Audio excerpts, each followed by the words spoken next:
The little girl's bare feet left blood in the snow. She clutched a baby against her chest, shivering so hard her teeth clicked together. Behind her, a woman in chains stood on an auction block while men laughed and bid $5 for her life. The girl pushed through the crowd until she found him, a tall stranger with sad eyes and a worn coat. She grabbed his sleeve with frozen fingers. "Please, mister, buy us before they do. We'll be good. I promise we'll be so good." If you believe that love can find its way through the darkest winters, subscribe now and stay with this story until the very end. Comment below and tell me what city you're watching from. I want to see how far this journey travels. Caleb Thornton didn't believe in God anymore. 7 years ago, he'd watched a boarding house burn to ash with his wife inside. He'd screamed her name until his throat bled. He'd dug through smoking rubble with bare hands, pulling out blackened beams and shattered glass, searching for something, anything that proved she'd survived. He found her wedding ring, nothing else.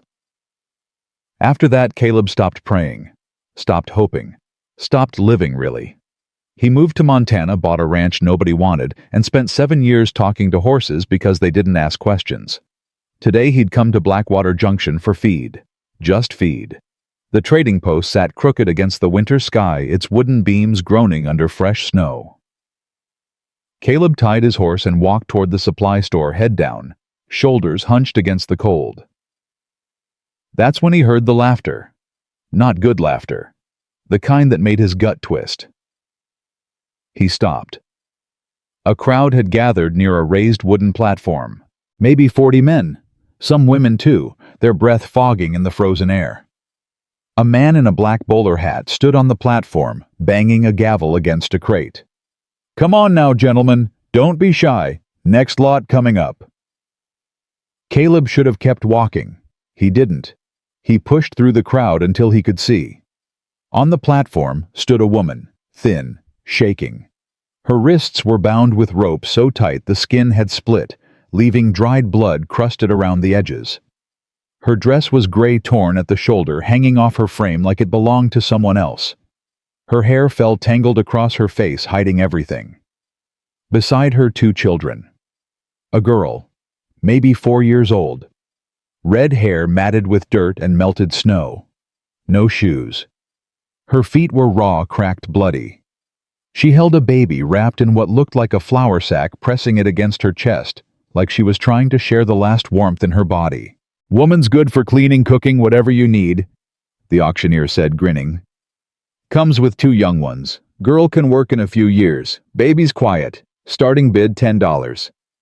Someone in the back laughed. $10? For that skinny thing I'll give you 3. More laughter. $5. Another man shouted. "But only if she don't talk back." The crowd roared. Caleb's hands curled into fists.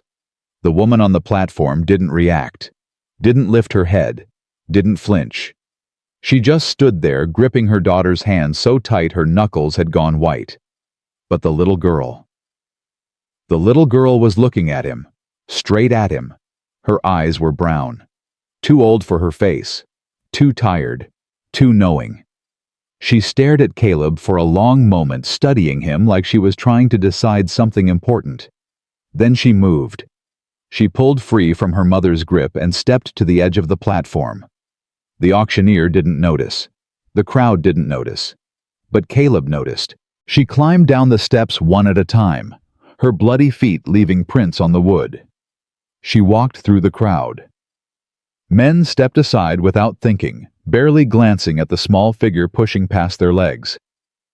She stopped in front of Caleb, looked up at him. "Mister?" Her voice was barely a whisper, scratchy, like she hadn't had water in days. "Mister, please." Caleb couldn't move. "Buy us." The baby in her arms stirred, whimpered. She bounced it gently, automatically, like she'd done it 1,000 times. "We won't be no trouble. I can clean. I can cook a little. Mama taught me. And my brother." She held the baby up slightly. "He don't cry much. He's real good. Please, mister." Caleb's throat closed. Please, before the bad men take us. They hurt Mama. They'll hurt us too. I seen the way they look at her." She reached out and grabbed his coat sleeve. Her fingers were so cold he could feel it through the leather. "Your eyes look sad," she said quietly. "But not mean. Sad's okay. Mean ain't. Please, mister. We ain't got nobody else to ask." Caleb looked at her. At the blood on her feet. At the baby shivering in her arms. At the hope in her eyes, fragile, desperate, barely surviving. He thought about his wife. He thought about the child they'd never had. He thought about 7 years of silence and snow, and nothing. "Stay here," he said. His voice sounded strange, rough, like he'd forgotten how to use it. He walked toward the platform. $15. The auctioneer's gavel stopped mid-swing. The crowd went quiet. "What's that?" the auctioneer said. 15. For the woman and the children. Whispers rippled through the crowd. A man near the front, thick mustache, gold watch chain, expensive coat, turned to look at Caleb. "Well now," the man said. "Competition." He smiled. The kind of smile that made Caleb want to break something. $20, the man said. 25. 30. Caleb reached into his coat, pulled out his money, counted it with numb fingers. $37. Everything he had. Winter feed money. Survival money. 35, the man said. 40. The man's smile flickered. 45. Caleb looked at him. Really looked. 50. He didn't have 50. He had 37. But something in his voice made the man hesitate. $50, the auctioneer repeated, eyebrows raised. Going once. The man with the gold watch studied Caleb for a long moment. His eyes were calculating cold. Then he shrugged. "Keep her. She's more trouble than she's worth anyway. Woman tried to run twice. Nearly broke my brother's arm before he died." He turned and walked away, his boots crunching in the snow. "Sold." The gavel cracked like a gunshot. $50 to the gentleman in brown. Pay up and collect your property. Caleb walked to the platform. His hands were shaking as he counted out $37 and set it on the auctioneer's crate. "That's only 37, the auctioneer said. "It's what I have." "You bid 50. Caleb leaned closer.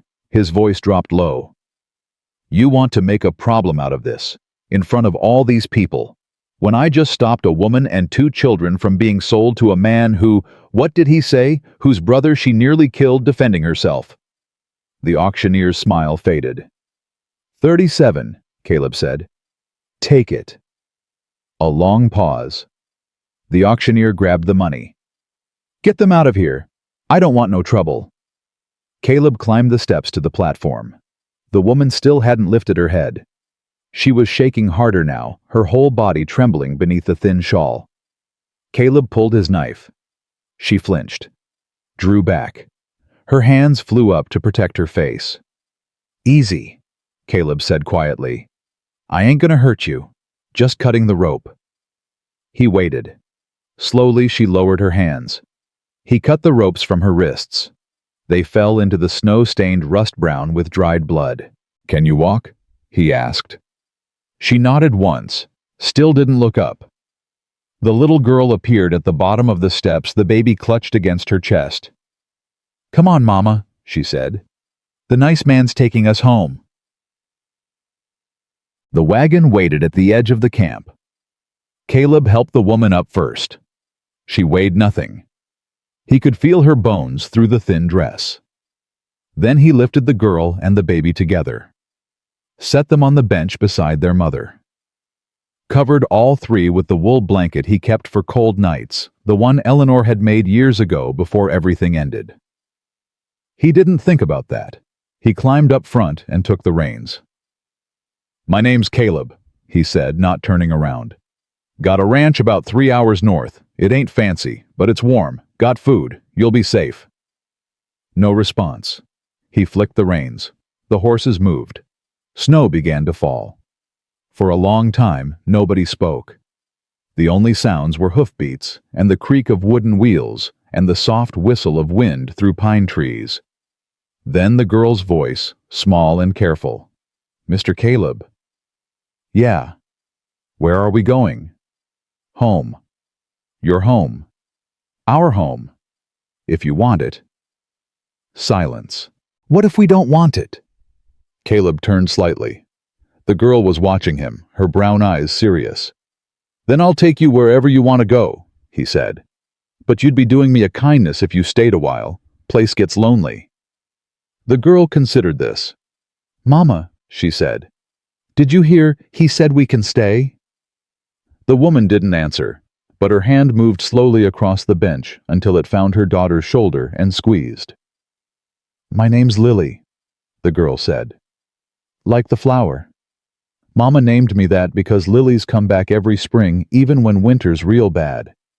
She said that's what she wanted me to be, something that don't give up." "That's a good name," Caleb said. "Thank you. This here's my brother." She adjusted the baby in her arms. "He don't got a name yet. Mama said we'd give him one when we found somewhere safe." "Well." Caleb looked ahead at the snow-covered trail. "Maybe you found it." Lily nodded slowly. "Maybe we did." Bored. An hour into the journey, the storm hit. It came fast, one moment, light snowfall the next, a wall of white, so thick Caleb couldn't see the horse's ears. Wind screamed through the trees, rocking the wagon, clawing at the blanket covering the woman and children. "Hold on!" Caleb shouted over the gale. "There's a ridge ahead. We can shelter there." The horses struggled forward. Snow piled against the wheels, slowing them, stopping them. The wagon lurched. Stuck. Caleb jumped down into snow up to his knees. He tried pushing, tried pulling. The wheels wouldn't budge. "We gotta walk," he said, climbing back up. "It's not far, half a mile, maybe less. There's a rock overhang, we can wait out the worst of it there." The woman was already moving. She climbed down, pulling her shawl tight, and reached up for the children. "I'll carry the baby," Caleb said. "You take Lily." For the first time, the woman's head lifted. "No." Her voice was rough, damaged, like something had scraped it raw. "No," she said again. "I carry my children." She took Lily in one arm, the baby in the other, and started walking. Caleb stared after her for a moment. Then he grabbed the emergency pack from under the wagon seat and followed. The half-mile felt like 10. Wind cut through Caleb's coat like it wasn't there. Snow stung his eyes, filled his boots, turned his fingers numb inside his gloves. Twice, he stumbled. Once he fell. But he kept his eyes on the woman ahead of him. She walked without stopping, without slowing. The children clutched against her chest. Her thin body bent against the wind, like a tree refusing to break. Caleb had known strong men who would have given up in this storm. She didn't even pause. Finally, the ridge appeared through the white. A rock overhang jutted out from the hillside, creating a natural shelter, just deep enough to block the wind. They staggered inside. Caleb immediately set to work, gathering what dry brush he could find, piling it against the back wall, striking flint until a small flame caught and grew. The woman sat with her back against the rock, Lily on one side, the baby on the other. She was shaking violently now, her lips blue, her wet dress clinging to her bones. "Here." Caleb pulled off his coat and held it out. She didn't take it. "Ma'am, you'll freeze to death." "And you won't." "I run hot. Please." She looked at the coat, at him. Something shifted in her eyes, suspicion warring with desperation. She took it, wrapped it around herself and the children. The baby started crying weak, hungry cries that echoed off the stone walls. "He needs to eat," Lily said quietly. "Mama ain't got nothing to give him, not for 2 days now." Caleb dug through his pack, found a canteen of water and a strip of dried beef. He chewed the beef until it was soft, then mixed it with water in his palm and held it out. "Try this. Won't fill him up, but it might quiet him." Lily took the mixture carefully, dipped her finger in it. Let the baby suck. The crying stopped. "Thank you," Lily whispered. Caleb nodded. He sat across from them, feeding sticks to the small fire, watching the flames dance. Outside, the storm raged. Inside, the silence stretched. "You didn't have to do this," the woman said finally. Caleb looked up. It was the most she'd said since the auction. "No," he agreed. "I didn't." "Then why?" He thought about lying. Thought about saying something noble or righteous. Instead, he told the truth. 7 years ago, my wife died in a fire. Or I thought she died. They found a body, found her ring. I buried what was left and moved out here to forget. I haven't done much of anything since. Just existed. He poked the fire with a stick. When your girl came up to me when she asked me to buy you, something happened. I don't know what. I just knew I couldn't walk away. Couldn't watch and do nothing. Not again. The woman was quiet for a long time. Then, your wife. What was her name?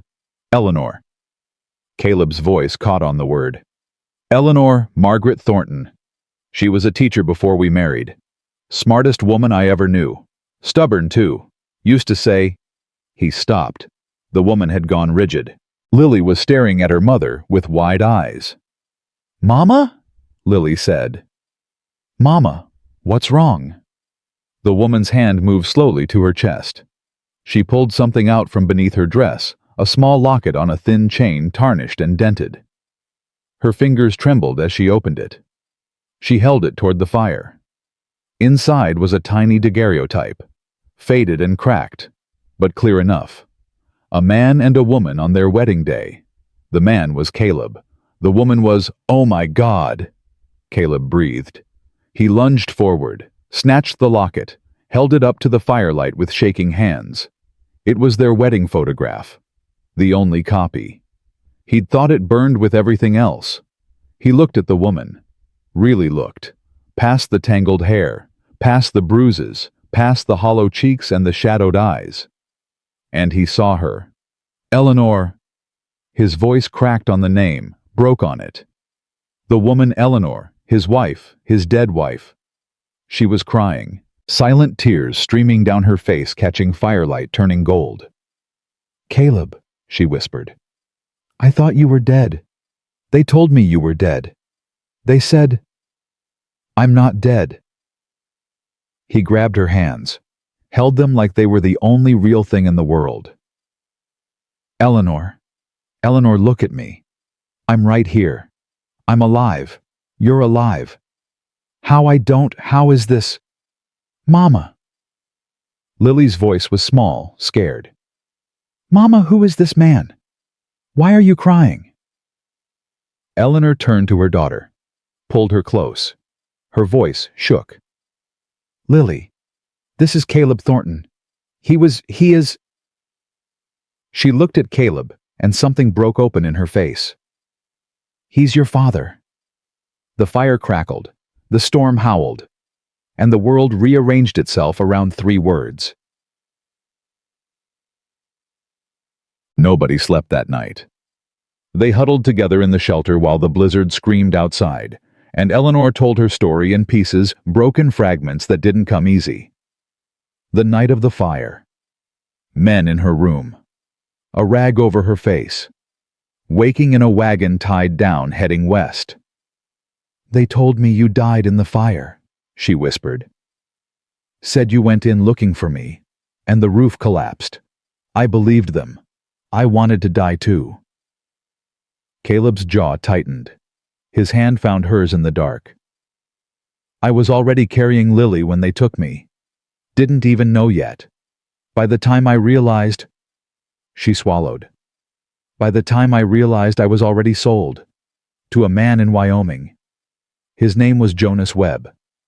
She said the name like it was poison. "He wasn't kind, but I survived. For her." She looked at Lily, who had fallen asleep against her shoulder. "Everything I did for her. And when she was 3, Jonas's brother came to visit. Ezra Webb. He was worse.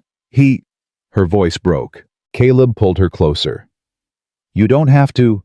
I want to. She took a shaky breath. I want you to know. All of it. So there's no secrets between us. She told him about the baby. About Jonas dying a fall down the stairs after he raised his hand to Lily. About Ezra claiming her and the children as debt property. About running, being caught, being dragged to the auction. I didn't think anyone would... She stopped, started again. I prayed someone good would buy us, someone who would at least be kind to the children. I never imagined. Me. You. They sat in silence for a long moment. The man at the auction, Caleb said. The one who was bidding against me. That was Ezra. Yes. He'll come looking. Yes. Caleb nodded slowly. His face was calm. Too calm. Let him come, he said. Caleb. I spent 7 years believing you were dead. 7 years lighting a candle under your photograph every night. 7 years talking to a ghost. And all that time you were alive, suffering. Alone. He turned to face her. The firelight caught his eyes, and something burned there that hadn't burned in a long, long time. I failed you once, Eleanor. I let them take you. I didn't search hard enough. I gave up. I won't fail you again. Not you. Not Lily. Not this baby. He looked at the infant still nameless sleeping in his mother's arms. Nobody is taking this family from me. You understand, nobody. Eleanor stared at him, and for the first time in 7 years she smiled. Small, fragile, but real. I understand, she whispered. The storm broke just before dawn. They walked the last 2 miles to the ranch in pale blue light, their shadows stretching long across the snow. Caleb carried Lily, who was too exhausted to walk. Eleanor carried the baby Caleb's coat still wrapped around her shoulders. The cabin appeared through the trees. Small, simple. A log structure with a stone chimney. A covered porch, a barn, and stable nearby. Smoke still rose from the embers Caleb had left burning the day before. It ain't much, Caleb said. Eleanor looked at the cabin, at the porch, at the rocking chair by the door. It's perfect, she said. They went inside. Caleb built up the fire, found clean clothes, his clothes too big for her, but warm and dry. Made coffee, heated water for washing. Laid out bedding in the spare room. Eleanor moved through the space, slowly touching things. The kitchen table, the iron stove, the books on the shelf. You kept them, she said quietly, pulling out a worn copy of poetry. My books, from before. Everything I could save from the fire. Caleb's voice was rough. Wasn't much, but I couldn't let go of what was left. She opened the book. Inside the front cover in faded ink. For my darling Caleb. May we never run out of words. E. She closed her eyes. Eleanor. She turned. Caleb stood in the doorway holding something in his hands. A small wooden box polished dark with age. I was going to give this to you the night of the fire, he said. Our anniversary present. I found it in the rubble somehow. Kept it all these years. Waiting. I don't know what I was waiting for. He opened the box. Inside, nestled in faded velvet, was a ring. Gold with a small blue stone. It was my mother's, he said. I wanted you to have it. To wear alongside your wedding band. I never got the chance. Eleanor's hand went to her throat. To the thin chain where the locket hung. My wedding band, she whispered. They took it. First night they had me. Said I wasn't married anymore. Said I belonged to them now. Caleb crossed the room, took her hand, slipped the ring onto her finger. You belong to no one, he said. Not to them, not to me. But if you're willing, I'd like to belong to you. Again. Still. Always. Lily appeared in the doorway, rubbing sleep from her eyes. Mama, are we home now? Eleanor looked at her daughter, at the baby in her arms, at the man standing before her with tears in his eyes, and 7 years of grief lifting from his shoulders. "Yes, Lily," she said. "We're home." That night, after the children were asleep, Caleb sat on the porch. The stars were out, thousands of them scattered across the black sky like promises. The door opened behind him. Eleanor stepped out wrapped in a quilt and sat in the rocking chair beside him. Neither spoke for a long time. Then Eleanor said, "Ezra Webb is dangerous, Caleb. He has money, connections, men who do what he tells them. He won't just let us go." "I know." "What are we going to do?" Caleb looked at the stars. "Before the fire," he said slowly, "I was a circuit judge, rode from town to town holding court, upholding the law. I believed in justice back then, believed that doing the right thing mattered, that truth won." He paused. "When I thought you died, when I thought my verdict against Judge Warren got you killed, I stopped believing. Walked away from all of it. Told myself the law was a lie, that fighting only brought pain." Eleanor waited. "But now..." Caleb turned to face her. "Now I have something worth fighting for. And I'm done running, done hiding. Ezra Webb wants to come after this family, fine. Let him come. But he's not fighting a broken man with nothing to lose. He's fighting a man who just got everything back." He stood up, extended his hand. "We do this together, Eleanor, you and me, like we should have from the start." She took his hand. "Together," she agreed. They stood there in the starlight, side by side, two people who had been through fire and separation and 7 years of silence. The battle ahead would be hard, but they would face it the same way they faced the storm together. And this time, neither of them would let go. The first week passed like a held breath. Eleanor woke before dawn each morning, old habits carved deep by years of servitude.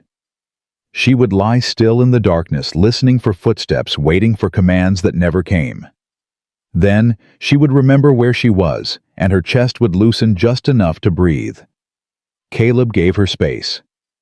He understood something had broken inside her that couldn't be fixed with kindness alone. So he kept his distance during the day, working the horses, chopping wood, fixing the fence that had fallen during the blizzard. But every evening he sat with her by the fire, and they talked. Sometimes about the past. Sometimes about nothing at all. Sometimes they just sat in silence, and that was enough. Lily adapted faster than either of them expected. By the third day, she was following Caleb to the barn, asking questions about the horses, wanting to help with everything. She named the chestnut mare Penny, after her flour sack doll, and Caleb pretended that was the horse's name all along. "Mr. Caleb?" she asked one morning, watching him brush Penny's coat. "Yeah? Are you really my papa?" Caleb's hand stopped mid-stroke. He set down the brush and crouched to her level. "That's what your mama says." "But you didn't know about me before." "No, I didn't." Lily considered this, her small face serious. "Are you mad that Mama didn't tell you?" "She couldn't tell me, Lily. Bad people kept her away. Kept both of you away. That wasn't her fault. And it sure wasn't yours. But are you happy that I'm here now?" Caleb looked at this little girl with her mother's red hair and her own fierce spirit. 4 years old, and she'd already survived more than most grown men. "Lily," he said quietly, "I spent 7 years thinking I had nothing left. No family. No reason to keep going. Then you walked up to me in that snow and asked me to buy you, and everything changed." He took her small hand in his. "I'm not mad. I'm not disappointed. I'm grateful. You understand? You and your mama and your brother, you're the best thing that's happened to me in a long, long time."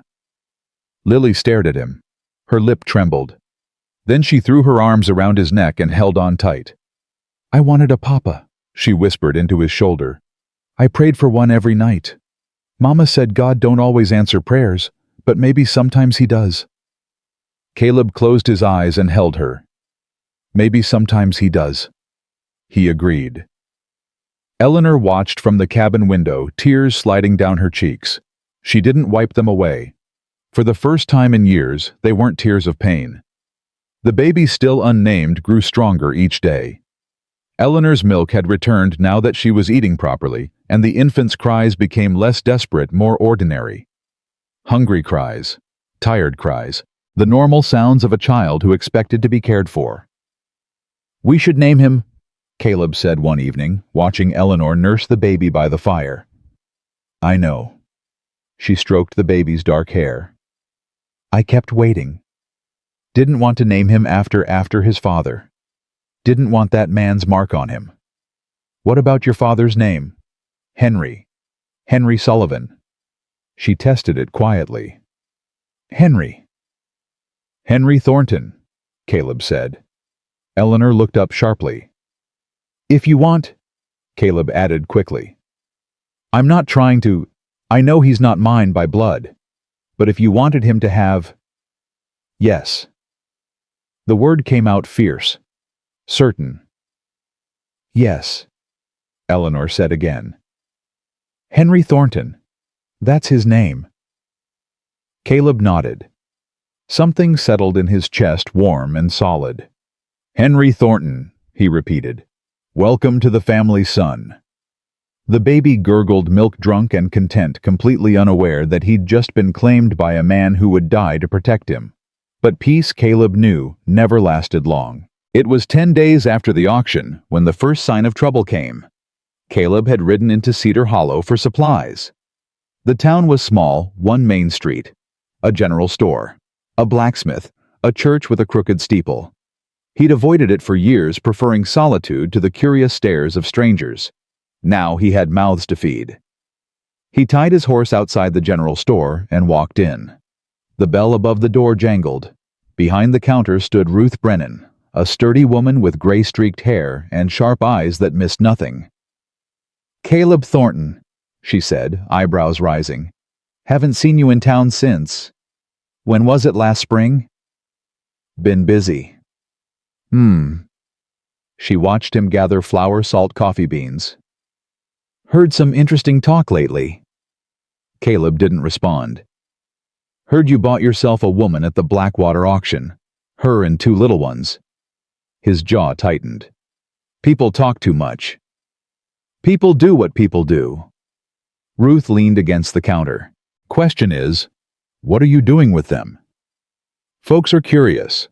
Man lives alone for 7 years, suddenly shows up with a ready-made family, raises questions." Caleb set his supplies on the counter, met her eyes directly. "That woman is my wife, Eleanor Thornton. Everyone thought she died in the Kansas fire 7 years ago. She didn't. She was taken, held against her will, sold like property. I found her by accident and I brought her home." Ruth's expression shifted. The suspicion didn't disappear, but something else crept in. Interest, maybe, or the beginning of belief. "Your wife," she repeated. "My wife, and my daughter, and my son. The girl's yours." "She is now." Ruth studied him for a long moment. Then she began tallying his purchases. "Ezra Webb was in town yesterday," she said, not looking up. "Asking questions. Wanted to know if anyone had seen a red-haired woman with 2 children. Said she was a runaway debtor. Said there was a reward for information." Caleb's blood went cold. "What did you tell him?" "Told him I hadn't seen anyone matching that description." Ruth looked up. "Because I hadn't. Yet." Their eyes met. "Mrs. Brennan, I don't know your wife, Mr. Thornton. Don't know her story. But I know Ezra Webb. Knew his brother Jonas, too, before he died." Her voice hardened. "I know what kind of men they were. And I know a woman running from men like that probably has good reason." She pushed his supplies across the counter. $3.50. Caleb paid. Started to gather his things. "Mr. Thornton." He stopped. "Webb's got friends in this town. Not everyone's gonna see things the way I do. You might want to watch your back." I intend to. He left the store with his supplies and a weight in his chest that hadn't been there before. Ezra Webb was already hunting. That night, Caleb told Eleanor everything. She sat by the fire, Henry asleep in her arms, and listened without interrupting. When he finished, she was quiet for a long moment. "He won't stop," she said finally. "I told you. He's not the kind of man who lets things go. It's not about the money or the debt. It's about control, about winning." "Then we'll make sure he loses." "How?" Eleanor's voice cracked. "He has money, men, connections. What do we have? A cabin in the mountains and a half-broken fence. We have the truth. The truth." She laughed bitterly. "The truth is, I was sold legally.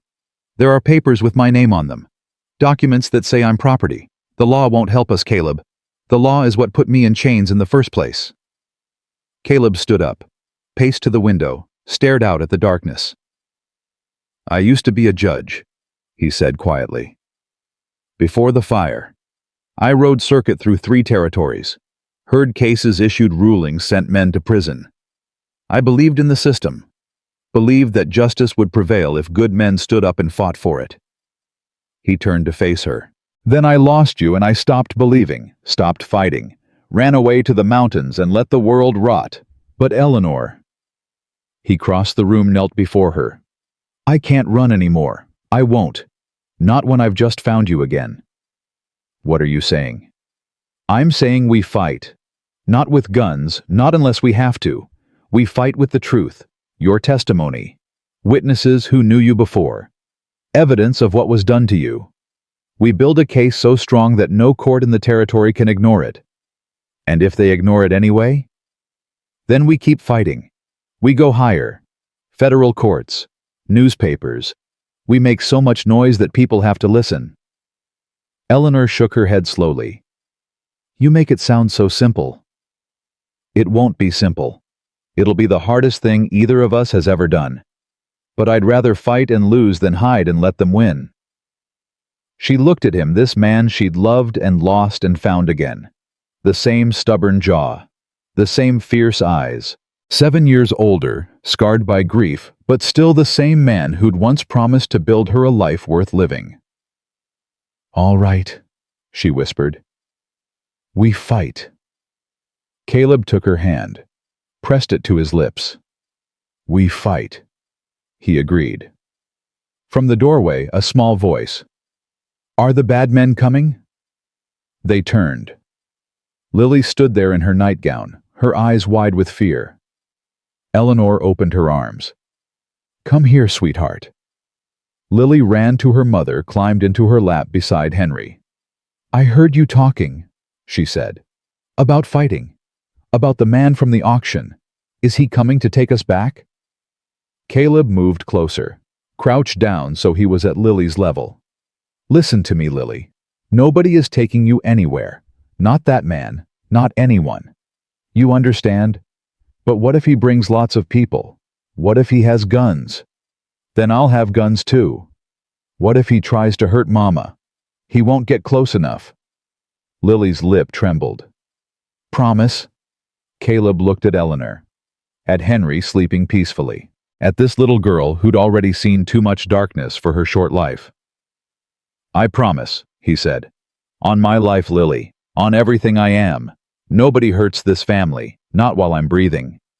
Lily studied his face the way she had at the auction, searching for truth, for safety, for something to believe in. She found it. "Okay," she said quietly. She leaned forward and kissed his cheek. "I believe you, Papa." It was the first time she'd called him that. Caleb's throat closed. He couldn't speak, could barely breathe. Eleanor's hand found his shoulder, squeezed gently. "Come on, Lily," she said softly. "Back to bed. It's late. Will you sing the song you used to sing before the bad times?" Eleanor hesitated. Then she nodded. Caleb watched them go, his wife, his daughter, his son, and something shifted inside him. Something that had been frozen for 7 years finally cracked and thawed. He had a family again, and God help anyone who tried to take them away. 3 days later, Doc Henry Ashford came to visit. Caleb had known the old doctor for years, one of the few people in the territory he considered a friend. Ashford had tended to Caleb's injuries more times than either of them could count, and he'd never asked questions that weren't his business. He rode up to the cabin around noon, his medical bag strapped to his saddle, his white hair wild from the wind. "Heard some rumors," he said, dismounting stiffly. "Thought I'd see for myself." "Come inside. Coffee's hot." Ashford followed him in. Stopped short when he saw Eleanor at the table, Henry in her arms. "Well," he said slowly. "Well. Doc, this is Eleanor. My wife." "Your wife?" Ashford's eyebrows climbed toward his hairline. "The wife everyone said died in a fire 7 years ago." "The same." "I see." He walked closer, studying Eleanor with professional interest. "Ma'am, I'm Henry Ashford, town doctor. I've known Caleb here since he first moved to these parts. Mind if I take a look at you and the children, just to make sure everyone's healthy?" Eleanor glanced at Caleb. He nodded. "All right," she said quietly. Ashford examined her thoroughly, but gently, checking her eyes, her pulse, the healing wounds on her wrists. His expression grew grimmer with each passing minute. "These rope burns are recent," he said. "Past few weeks. And this bruising on your ribs, someone hit you. Hard, multiple times." "Her previous situation was not kind," Caleb said flatly. "I can see that." Ashford moved on to Lily, who submitted to his examination with suspicious eyes, but didn't protest. "Child's malnourished but otherwise healthy. Feet are healing well. She's resilient, this one." "She is," Eleanor agreed. Finally, the baby. Ashford held Henry, carefully checking his reflexes, his breathing, his eyes. "Good, strong boy," he pronounced. "Bit small for his age, but he'll catch up now that he's getting proper feeding." He handed Henry back to Eleanor. "You're all going to be fine, physically at least. The rest?" He glanced at Caleb. "The rest takes time." "We have time," Caleb said. Ashford settled into a chair, accepting the coffee Caleb offered. He drank deeply, then fixed Caleb with a steady gaze. "I heard Ezra Webb was in town." "I heard that too." "He's trouble, Caleb. Serious trouble. His brother was bad enough, but Ezra's worse, smarter, more patient. And he holds grudges like other men hold on to gold." "I'm aware." "Are you? Because I also heard he's been talking to Sheriff Rawlings, showing papers. Claims Mrs. Thornton here is a runaway debtor. Says he has legal right to reclaim her and the children." Eleanor's hand tightened on Henry. Lily, who had been playing quietly in the corner, went still. "Those papers are forged," Caleb said. "Every one of them. Eleanor was never in debt. She was kidnapped, held against her will, sold like livestock." "I believe you. But Sheriff Rawlings might not. He's not a bad man, but he follows the letter of the law, and if Webb's papers look official enough, then we'll prove they're forgeries." "How?" Caleb leaned forward. "You knew me before Doc, knew what I did. I was a circuit judge for 8 years. I know how the law works. I know how to build a case, gather evidence, present testimony. We're not fighting this with guns. We're fighting it with truth." Ashford studied him for a long moment. "You really think you can win against a man like Webb?" "I have to. There's no other option." The old doctor sighed, rubbed his eyes with weathered hands. "All right," he said finally. "What do you need?" "Witnesses. Anyone who knew Eleanor before the fire. Anyone who can testify she was taken against her will. Anyone who's seen how Webb treats the people he owns. And I need you to document everything: her injuries, the children's condition. Make it official. Put your name on it." Ashford nodded slowly. "I can do that." "There's one more thing." "Name it." Caleb glanced at Eleanor, at Lily, at Henry. "If something happens to me, if Webb or his men come when I'm not here, I need someone to protect them." Get them somewhere safe. Can I count on you? Ashford's expression softened. Caleb, I've been doctoring in this territory for 30 years. Seen a lot of men make a lot of promises. Most of them don't mean half of what they say. He leaned forward. But you mean every word. I can see it in your eyes. Same look you had when you used to sit on that bench and hand down justice to men who thought they were above it. He extended his hand. You can count on me. Whatever you need, whenever you need it. Caleb shook his hand firmly. Thank you, Doc. Don't thank me yet. This fight's just getting started. That evening after Ashford left, Eleanor found Caleb on the porch. He was sitting in the rocking chair, staring at the mountains in the distance. The sun was setting, painting the sky in shades of orange and pink and gold. She sat beside him in the other chair, the one that had been empty for 7 years. You really think we can win this? She asked quietly. I don't know. He was honest, always honest with her. Webb has money power connections. We have us, and a few people willing to help. That doesn't sound like winning odds. It's not. He turned to look at her.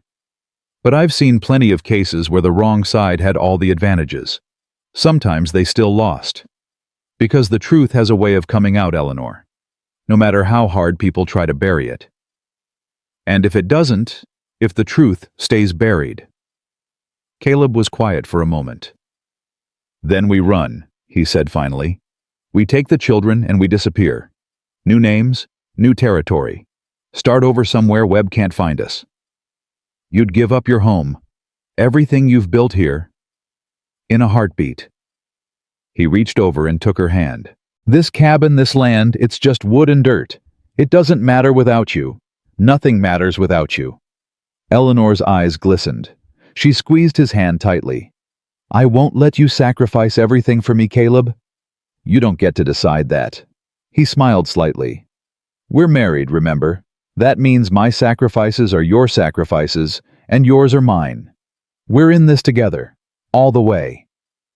She laughed softly, a real laugh, the first he'd heard from her since the auction. I forgot how stubborn you are. Runs in the family. He nodded toward the window where Lily's silhouette was visible playing some imaginary game with her doll. She gets it from both of us, I think. Eleanor followed his gaze. Her expression softened. She loves you already. I can see it. The way she looks at you, like you hung the moon. She's easy to love. She is. Eleanor paused. So are you. Caleb turned to her. In the fading light, she looked like she had 7 years ago, young, hopeful, full of dreams. The bruises were fading. The haunted look in her eyes was receding. Slowly, painfully, she was becoming herself again. Eleanor, he said quietly, I need to ask you something. Anything. When this is over, when Webb is dealt with and we're safe. He swallowed hard. Would you marry me again, properly this time? With Lily and Henry there? In front of the whole town if you want. I want to make it official. I want everyone to know you're my wife. Not because I bought you at an auction, but because you chose me. Because we chose each other. Eleanor's breath caught. For a long moment she didn't speak. Then she stood up, crossed the space between them, and lowered herself into his lap. Her arms wrapped around his neck. Her forehead pressed against his. Yes, she whispered. Yes, Caleb Thornton. I'll marry you again. Properly. With witnesses and vows and everything. But not because I want the world to know I'm your wife. Then why? She pulled back slightly, meeting his eyes. Because I want the world to know you're my husband. The best man I've ever known. The father of my children. The one who never stopped waiting, even when waiting made no sense. She kissed him, then soft and slow and full of promise. When they finally pulled apart, both of them were crying. I thought I'd never feel this again, Eleanor whispered. Happiness, safety, love. I thought those things were gone forever. They're not gone. Caleb wiped a tear from her cheek. They were just waiting. Like I was waiting. For you to come home. Inside, Lily appeared at the window, pressing her nose against the glass. "Mama," she called. "Mama, Henry's crying. I think he's hungry." Eleanor laughed, wet and messy and wonderful.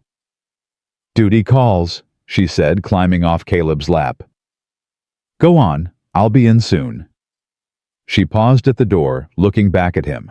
"I love you, Caleb Thornton." "I love you too, Eleanor Thornton." She smiled, that smile he remembered from before, the one that had haunted his dreams for 7 years. Then she went inside, and Caleb sat alone on the porch, watching the last light fade from the sky. The storm was coming. He could feel it. But for the first time in longer than he could remember, he wasn't afraid. He had something worth fighting for. And that made all the difference. 2 weeks after Doc Ashford's visit, Ezra Webb made his move. Caleb was in the barn brushing down Penny when he heard the hoofbeats. 3 horses, maybe 4, coming up the ridge trail. He set down the brush, walked to the barn door, and watched them approach. 4 riders. Webb in front, wearing that same black duster from the auction, his bowler hat tilted low against the morning sun. Behind him, 3 men Caleb didn't recognize, hired muscle by the look of them. Hard faces, guns on their hips. Caleb stepped into the yard, positioning himself between the approaching riders and the cabin. His rifle leaned against the porch rail 15 feet away. Too far to grab quickly. He'd have to talk his way through this. Webb reined his horse to a stop 10 feet from Caleb. His smile was thin, practiced. "Mr. Thornton, we meet again." "Webb, I see you remember me. Good, that saves time." Webb dismounted, brushing dust from his coat with gloved hands. "I've come for what's mine." "Nothing here belongs to you."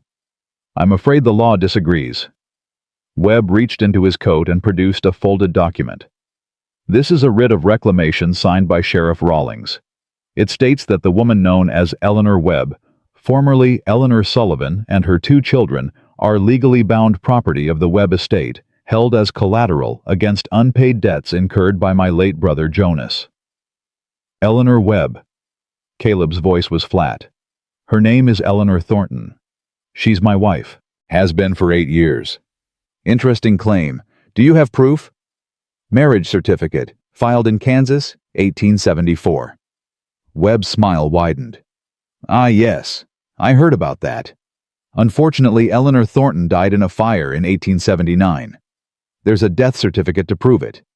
Which means whoever you purchased at that auction..." He tucked the document back into his coat. "She's not your wife. She's a debtor who bears a passing resemblance to a dead woman." Caleb felt his hands curl into fists. He forced them open. "That death certificate is a forgery. Eleanor was kidnapped the night of the fire, held against her will. Your brother bought a human being and called it legal." "Careful, Mr. Thornton." Webb's voice hardened. "My brother is dead. He can't defend himself against your accusations, but I can assure you every document in my possession is legitimate. Every transaction was lawful. The woman in your cabin is my property, and I intend to collect her." "Over my dead body." Webb tilted his head slightly. "That can be arranged." For a long moment, neither man moved. Then the cabin door opened. Eleanor stepped onto the porch. Her chin raised, her shoulders straight. Behind her, Caleb caught a glimpse of Lily's face in the window, pale, frightened, watching. "Mr. Webb," Eleanor said. Her voice was steady, but Caleb could see her hands trembling at her sides.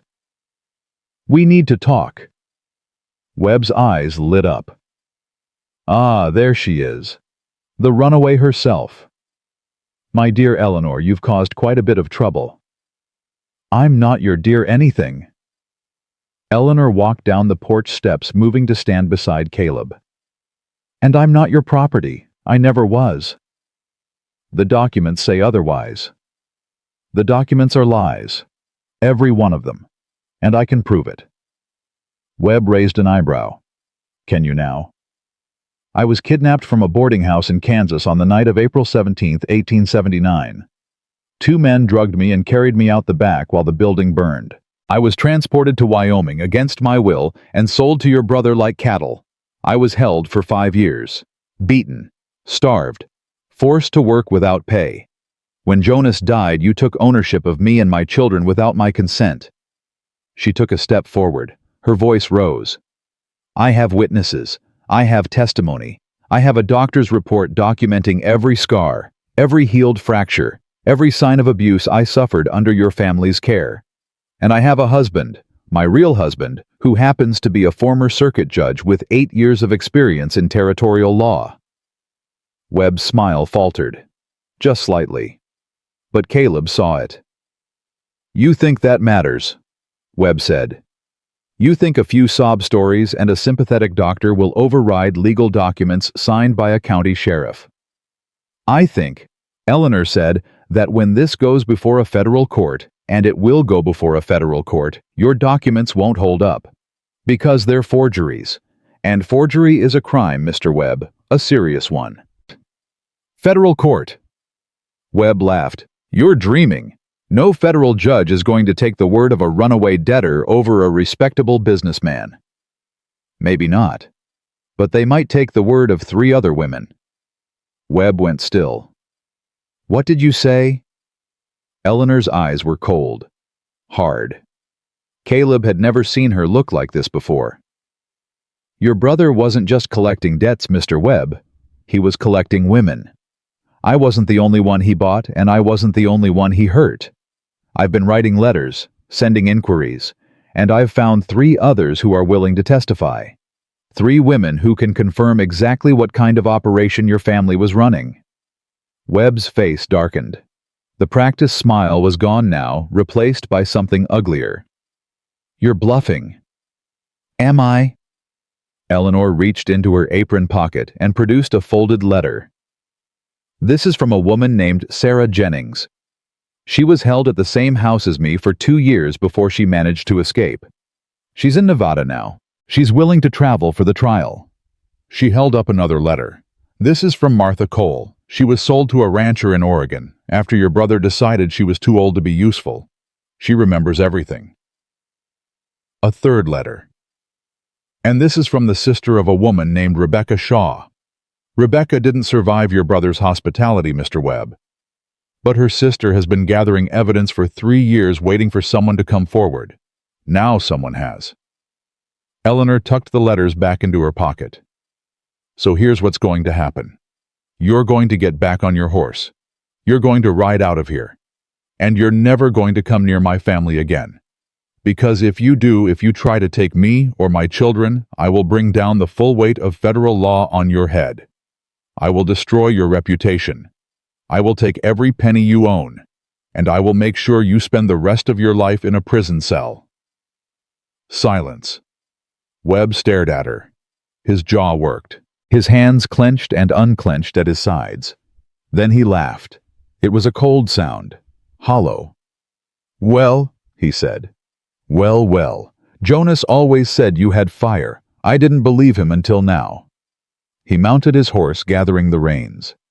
You think you've won something here today, Mrs. Thornton, but you haven't. You've just made things harder for yourself.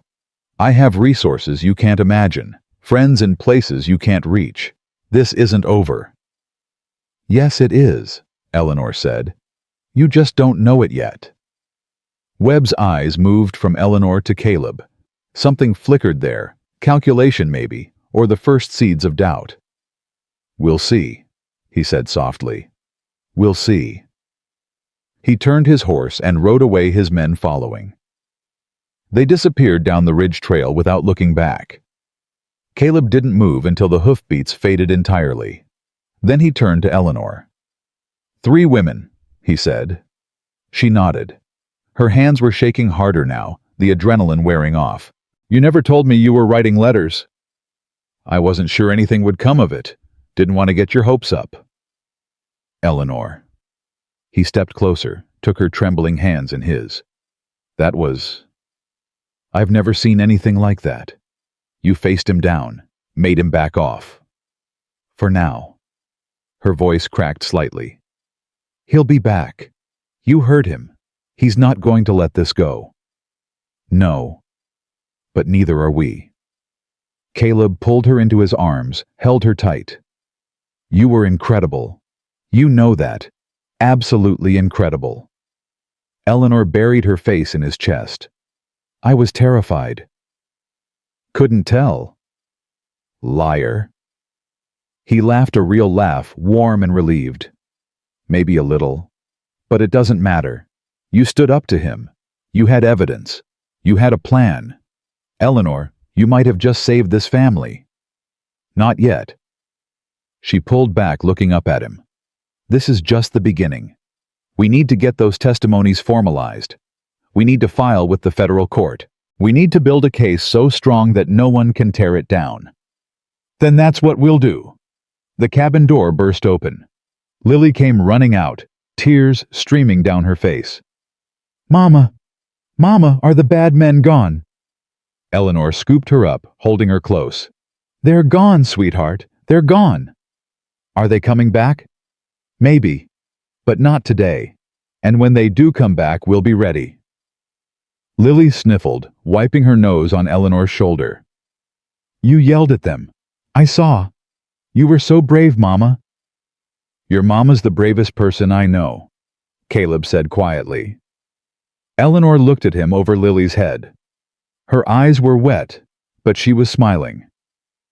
I learned from the best, she said.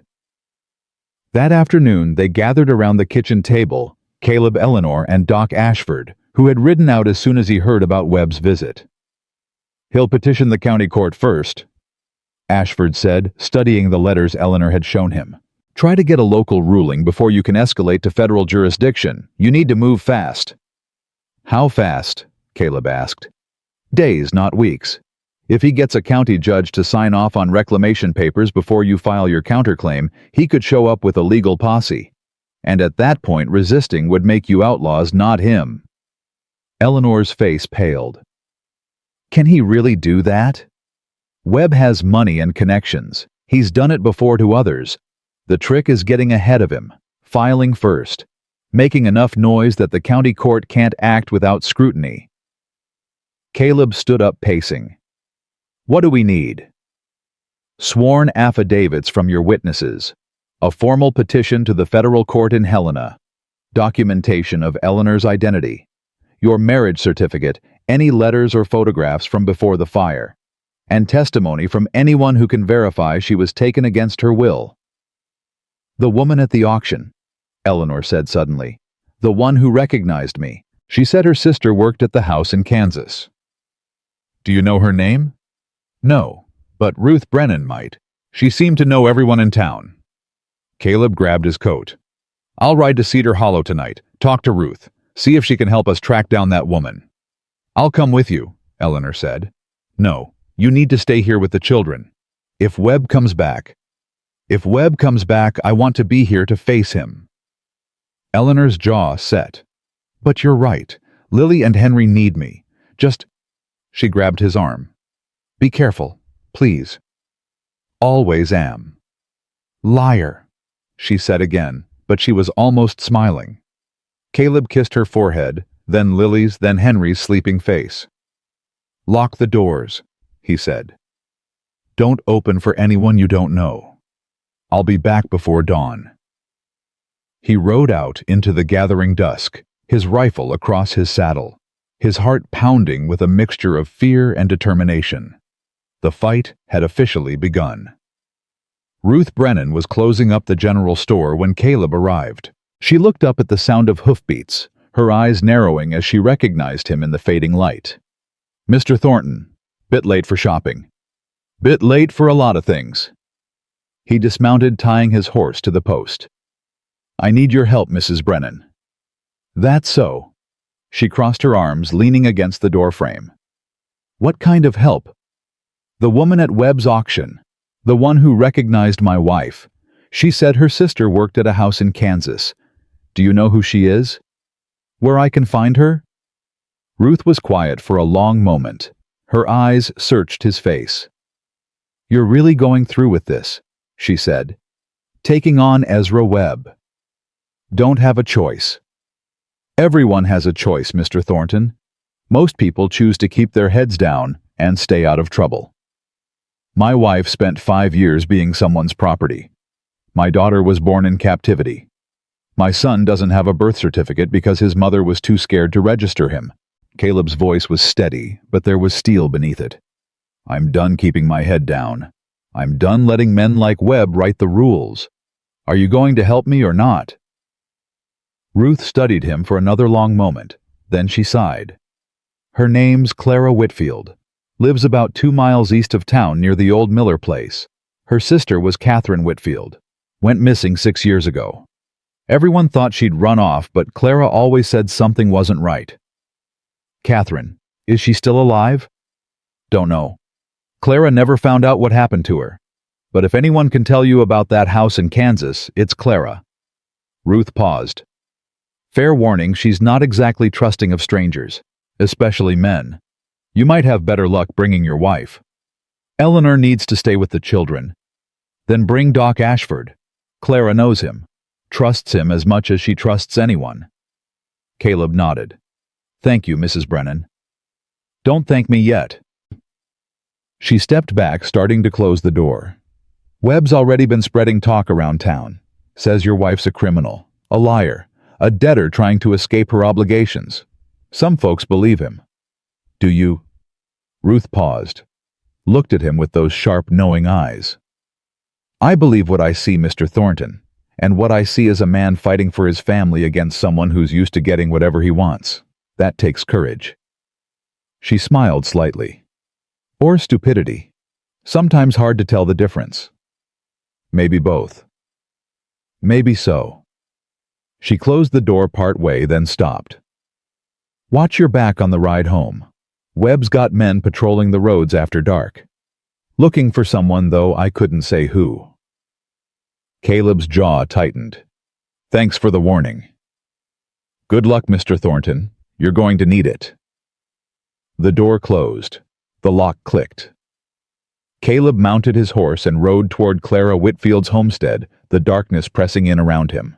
Clara Whitfield lived alone in a cabin that looked like it was held together by stubbornness and prayer. When Caleb approached, a shotgun barrel appeared through a gap in the shutters before he could even dismount. That's far enough, stranger. Caleb raised his hand slowly. Mrs. Whitfield, my name's Caleb Thornton. Ruth Brennan sent me. Said you might be able to help. Ruth, huh? The shotgun didn't waver. Help with what? My wife, Eleanor Thornton. She was held at a house in Kansas. Same place your sister worked. We're building a case against Ezra Webb, and we need witnesses. Silence. Then slowly the shotgun withdrew. The door creaked open. Clara Whitfield was maybe 50, with gray-streaked hair pulled back in a severe bun and eyes that had seen too much. She looked Caleb up and down, assessing. Webb, she said. You're going after Ezra Webb. Yes, ma'am. You know what he does to people who cross him. I have an idea. Clara laughed, a harsh, humorless sound. No, you don't, but you'll learn. She stepped aside. Come in then. Might as well hear what you have to say. Inside the cabin was spare, but clean. Clara gestured to a chair by the cold fireplace and sat across from him, the shotgun across her knees. Your wife was at the Kansas house, she said. It wasn't a question. For 5 years. She was kidnapped and sold. Your sister, Catherine. Clara's voice caught on the name. She went to work there thinking it was a respectable position. Housekeeper, good wages. 3 months later, she stopped writing. When I went to check on her, they said she'd left. No forwarding address. Just gone. I'm sorry. Sorry doesn't bring her back. Clara's fingers tightened on the shotgun. But maybe making Webb pay for what his family did? Maybe that's something. Does that mean you'll help? Clara was quiet for a long moment. Her eyes drifted to a small daguerreotype on the mantel, a young woman with Clara's eyes smiling at the camera. I'll tell you what I know, she said finally. About the house, about the men who ran it, about the women who went in and never came out. I'll sign papers. I'll testify in court if it comes to that. It might. Then I'll be there. Clara looked at him, and for the first time, something like hope flickered in her eyes. "I've been waiting 6 years for someone to fight back. Thought it would never happen. Thought men like Webb were untouchable." "Nobody's untouchable," Caleb said. "Not when enough people stand up." "Pretty words. Hope they're true." "So do I." "Mrs. Whitfield." "So do I." They talked for another hour. Clara told him everything, names, dates, details that made Caleb's stomach turn. She described the house in Kansas, the men who ran it, the system of fake debts, and forged documents that kept women trapped for years. By the time Caleb left, he had enough information to bury Webb 10 times over. The question was whether anyone would listen. He rode home through the darkness, watching the shadows, listening for hoofbeats. Ruth's warning echoed in his mind. Webb's men were out there, watching, waiting. But they didn't find him. Or if they did, they let him pass. Dawn was breaking when Caleb finally reached the cabin. Eleanor was on the porch, wrapped in a blanket, her face pale with worry. "Thank God," she breathed when she saw him. "I was starting to think, I'm fine." He dismounted, walked up the steps, and pulled her into his arms. "Better than fine. I found Clara Whitfield. She's going to help. She knows everything about that house, Eleanor. Everything." Eleanor sagged against him with relief. "Then we have a chance." "We have more than a chance." Caleb pulled back, looking into her eyes. "We have a case. A real case. With witnesses and testimony and evidence. Webb isn't going to win this. I won't let him." "We won't let him," Eleanor corrected. "We won't let him," Caleb agreed. Inside, Lily was sleeping on the rug by the fire, curled up with her flour sack doll. Henry was in his cradle, breathing softly. The cabin was warm and quiet and safe. For now. But Caleb knew the storm wasn't over. It was just gathering strength. And when it finally broke, they would be ready. The federal courthouse in Helena was 3 days' ride from the cabin. Caleb left at dawn, carrying a leather satchel filled with everything they'd gathered, sworn affidavits from Clara Whitfield, Sarah Jennings, and Martha Cole. Doc Ashford's medical report documenting Eleanor's injuries. The original marriage certificate from Kansas, retrieved through a wire to the county clerk's office. Letters, testimonies, evidence of a system designed to enslave women under the cover of law. Eleanor stood on the porch, Henry in her arms, watching him go. "Come back to us," she said. "Always," he promised. Lily ran out at the last moment, throwing her arms around his leg. "Don't let the bad men get you, Papa." Caleb crouched down, meeting her eyes. "I won't.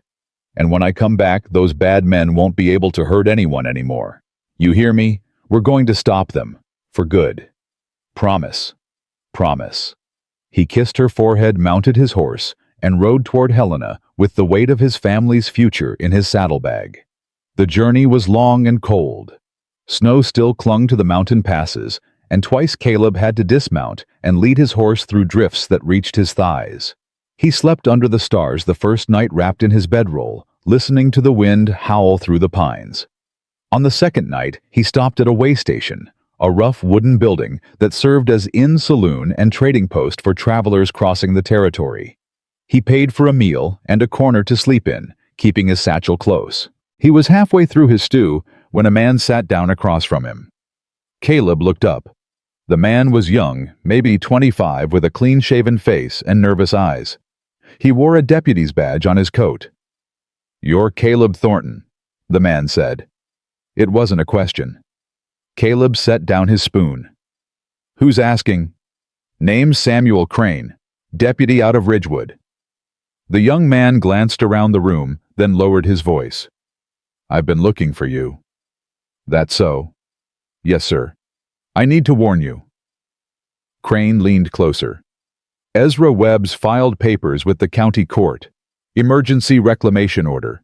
Says your wife and children are flight risks and need to be taken into protective custody immediately." Caleb's blood went cold. "When?" 2 days ago. Sheriff Rawlings signed off on it. They're planning to ride out to your cabin tomorrow morning." Tomorrow? Caleb pushed back from the table, his mind racing. I'm 3 days from home. There's no way I can... I know. Crane's voice was urgent. That's why I came looking. My father was a circuit judge too back before the war. He used to talk about you. Said you were one of the honest ones. Said if the law ever needed saving, you'd be the man to do it. Your father was wrong. I walked away from the law a long time ago. But you came back. Crane met his eyes. That's what matters. And right now, the law is being used as a weapon against innocent people. Your wife, your children, others like them. Webb's been doing this for years, and nobody's been able to stop him. But you've got evidence. Real evidence. Enough to bring this whole thing down. Caleb stared at him. Why are you telling me this? You work for Rawlings. If he finds out you warned me, then I'll lose my badge. Maybe my life. Crane's jaw tightened. But I didn't become a lawman to help men like Webb steal women and children. I became a lawman because I believed in justice. The real kind. Not the kind you can buy with gold. Silence stretched between them. How long until Rawlings reaches my cabin? Caleb asked. They're leaving at first light. Your place is maybe 6-7 hours ride from town. So, midday tomorrow at the latest. And I'm 3 days away. Yes. Crane hesitated. But there might be another way. I'm listening. Crane pulled a folded paper from his coat. This is a federal injunction, pre-signed by Judge Harrison in Helena. It prohibits any local court from executing reclamation orders while a federal case is pending. Caleb took the paper, stared at it. How did you get this? I have a friend in the federal clerk's office. Owed me a favor. Crane's voice dropped even lower. The injunction is legitimate, but it's only valid if you file your federal case before Rawlings serves his papers. Right now, Webb's case is the only one on record. If you file first, the injunction kicks in. Rawlings can't touch them. Exactly. Caleb looked at the young deputy, at the fear in his eyes, the determination underneath it. Why are you risking everything for us? Crane was quiet for a moment. Then, because my sister was one of them. One of Webb's women. She died 2 years ago in his brother's house. They said it was fever. I never believed them. His voice cracked. I've been waiting for someone to fight back. Someone with the evidence and the courage to take this all the way. When I heard about what you were doing. He took a shaky breath. I knew this was my chance. To do something. To make her death mean something. Caleb reached across the table and gripped the young man's shoulder. What was her name? Elizabeth. Elizabeth Crane. I'll remember her. When this is over, I'll make sure everyone remembers her. Crane nodded, blinking back tears. Thank you. No. Caleb stood gathering his things. Thank you. You might have just saved my family. He rode through the night.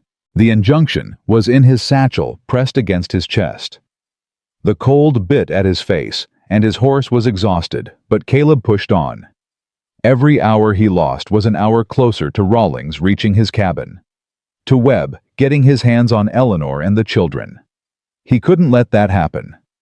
By dawn, he'd reached the outskirts of Helena. The city was just waking up, smoke rising from chimneys, shopkeepers opening their doors, carriages beginning to rattle down the muddy streets. Caleb found the federal courthouse and tied his horse outside. His legs were numb. His hands were shaking. He'd been riding for 18 hours straight. None of that mattered. He walked up the steps, pushed through the heavy doors, and found the clerk's office. I need to file a federal case, he said, his voice hoarse. Emergency petition, now. The clerk, a thin man with spectacles and ink-stained fingers, looked up from his ledger. Sir, the court doesn't open for another... I don't care when the court opens. Caleb slammed his satchel on the counter, pulled out the stack of documents. There's a woman and 2 children about to be kidnapped by men with false papers. If I don't file this petition in the next hour, they're going to disappear into a system designed to destroy them. So I need you to process this, right now, today, before it's too late." The clerk stared at him, at the documents, at the desperation in Caleb's eyes. Then he picked up the first affidavit and began to read. 20 minutes later, the petition was filed. Caleb held the stamped receipt in his hands, staring at it like it was made of gold. "The injunction is now active," the clerk said. "Any local reclamation orders are suspended pending federal review. If Sheriff Rawlings or anyone else tries to enforce them, they'll be in violation of federal law." "How do I get word to Rawlings before he reaches my cabin?" "Telegraph office is 2 blocks east. They can wire the sheriff's office in Cedar Hollow. He'll have the message within the hour." Caleb was already moving toward the door. "Mr. Thornton." He stopped, turned. The clerk was looking at him with something like respect. "I've been working in this office for 15 years. I've seen a lot of petitions come across my desk. Most of them are property disputes, land claims, business contracts." He paused. "This is the first one I've seen that might actually save lives." Caleb nodded slowly. "Let's hope it does." He sent the wire from the telegraph office, then found a stable where he could rest his horse and buy a fresh one. The new mount was a sturdy gray mare, not as fast as his own, but strong enough for the journey home. He ate standing up at a street vendor's cart bread and cheese and cold coffee, then climbed back into the saddle and headed for home. 3 days out, 3 days back. And somewhere in between, his family was either safe, or he couldn't think about the alternative. He just rode. The sun was setting on the second day when Caleb crested the ridge above his cabin. He pulled the mare to a stop, heart pounding. Smoke rose from the chimney. The windows glowed with lamplight. No strange horses in the yard. No signs of struggle. He let out a breath he hadn't known he was holding. But as he started down the trail, a figure emerged from behind the barn, rifle raised. "That's far enough, mister." Caleb stopped, raised his hands slowly. "Doc, is that you?"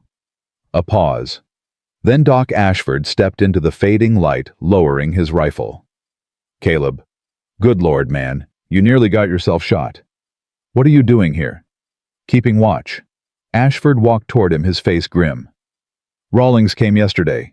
3 deputies with him. I was here when they arrived." Caleb's stomach dropped. What happened? They had papers, reclamation orders signed and sealed. Rawlings was ready to take Eleanor and the children right then and there. But about an hour before they showed up, a wire came through to the sheriff's office. Federal injunction. Case pending in Helena. Rawlings read it 3 times, then crumpled it up and threw it in the mud. Ashford smiled grimly. But he couldn't ignore it, not with witnesses watching. He had to ride back to town empty-handed. Relief flooded through Caleb so hard his knees nearly buckled. Eleanor. The children. Inside, safe. Shaken up, but safe. Caleb dismounted and ran. He burst through the cabin door to find Eleanor standing by the fire. Henry in her arms, Lily pressed against her side. All 3 of them looked up as he entered. For a moment nobody moved. Then Lily broke free and hurled herself at him. "Papa! Papa! You came back!" Caleb caught her, lifted her, held her so tight she squeaked. "I told you I would." The bad men came, with guns and papers and everything. But they had to leave. They had to leave because of what you did. That's right. Caleb looked over Lily's shoulder at Eleanor, at the tears streaming down her face. They had to leave. He crossed the room in 3 strides and pulled Eleanor and Henry into his arms, all 4 of them tangled together in an embrace that said everything words couldn't. "I thought," Eleanor's voice broke. "When Rawlings showed up, I thought it was over. I thought we'd lost." "Never." Caleb pulled back, cupping her face in his hands. "I will never let them take you. Not ever. You understand me. This family stays together, no matter what." Eleanor nodded, tears still falling. "I understand." "Papa!" Lily tugged at his coat. "Does this mean we won?" Is it over? Caleb looked at Ashford, who had followed him inside. The doctor's expression was cautious. The injunction bought us time, Ashford said quietly. But Webb isn't going to give up. He'll challenge the federal case, hire lawyers, try to find loopholes. This fight isn't over yet. I know. Caleb straightened, keeping one arm around Eleanor, one hand on Lily's shoulder. But we're not running. We're not hiding. We're going to see this through to the end. And if the end doesn't go our way... Caleb looked at his family. At the woman he'd lost and found. At the daughter he'd never known. At the son who bore his name. It will, he said. It has to. Over the next few weeks, the case moved forward. Caleb made 2 more trips to Helena, meeting with lawyers, submitting additional evidence, preparing for the hearing that would determine everything. Eleanor wrote more letters, gathering testimonies from women across 3 territories. Clara Whitfield traveled to Helena herself, sitting in the federal clerk's office for an entire day, while she dictated every detail of her sister's disappearance. And slowly, the tide began to turn. Webb's lawyers filed motion after motion, trying to delay, dismiss, discredit. But the evidence was too strong, too consistent, too damning. 3 weeks after Caleb filed his petition, the federal court issued a preliminary ruling.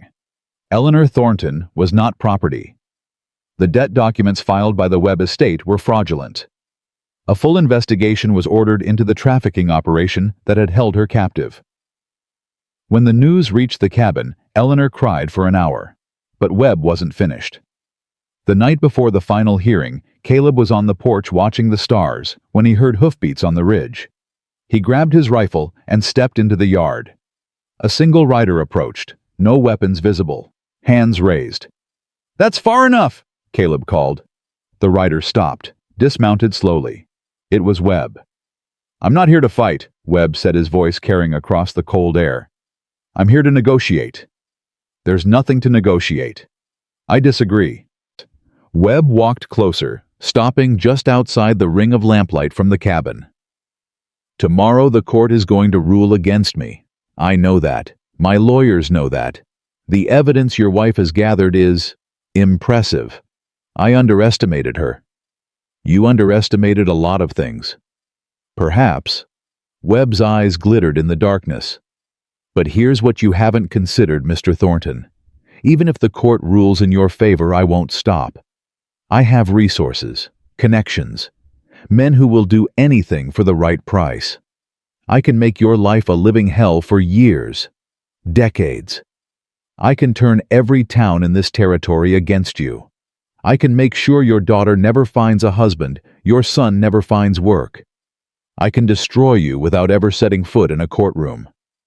Caleb's grip tightened on his rifle. "Is that a threat?" "It's a fact." Webb smiled thinly. "Unless we come to an arrangement." "What kind of arrangement?" "You drop the federal case. I drop my claim on your wife and children. We both walk away, and nobody has to spend the next 20 years looking over their shoulder." Caleb stared at him. At this man who had bought and sold women like livestock, who had built a fortune on suffering, who stood here in the darkness offering peace like it was something he had the right to give. "No," Caleb said. Webb's smile faded. "Think carefully, Thornton. This is the best offer you're going to get." I said no. Caleb stepped forward, rifle at his side. "You don't get to walk away from this, Webb. You don't get to pretend none of it happened. Tomorrow the court is going to rule that you and your brother ran a criminal enterprise, that you kidnapped women, forged documents, destroyed lives. And when that ruling comes down, everyone is going to know. Every newspaper, every courthouse, every town in the territory." His voice hardened. "You're finished, Webb. Not because I beat you, but because the truth beat you. And no amount of money or connections is going to change that." Webb's face contorted. For a moment, Caleb thought he might reach for a weapon, might try something desperate. But he didn't. Instead, he laughed. That same cold, hollow sound from their first meeting. "You think you've won," he said. "You think justice has prevailed. But justice is just a word, Thornton. A pretty idea that people like you cling to when they can't face reality. The reality is men like me always survive. We adapt. We find new opportunities. We rebuild. Maybe, but not here. Not anymore. Webb stared at him for a long moment. Then he turned, mounted his horse, and rode away without another word. Caleb watched until the hoofbeats faded into silence. Then he went inside, locked the door, and sat with his family until morning. The final hearing was held on a Tuesday. The courtroom was packed. Farmers and ranchers who'd traveled for days. Women who'd survived the same system Eleanor had. Journalists from 3 different newspapers. And in the front row, Clara Whitfield wearing her Sunday dress, her hands folded in her lap. Eleanor testified first. She told her story from the beginning, the fire, the kidnapping, the years of captivity. She described the house in Kansas, the men who ran it, the women who came and never left. She spoke calmly, clearly, without flinching, even when the defense attorney tried to rattle her. "Mrs. Thornton, isn't it true that you voluntarily entered into a labor contract with Jonas Webb?" "I never signed anything voluntarily. I was drugged and transported across state lines. Any documents bearing my signature are forgeries." "And yet you remained in Mr. Webb's household for 5 years. Why didn't you escape?" Eleanor's eyes met the attorney's. "Have you ever been beaten until you couldn't walk? Have you ever had your children threatened with starvation if you tried to run? Have you ever looked into the eyes of a man who owned you legally completely, and known that no one would help you if you screamed?" The attorney fell silent. "I stayed because I had no choice," Eleanor continued.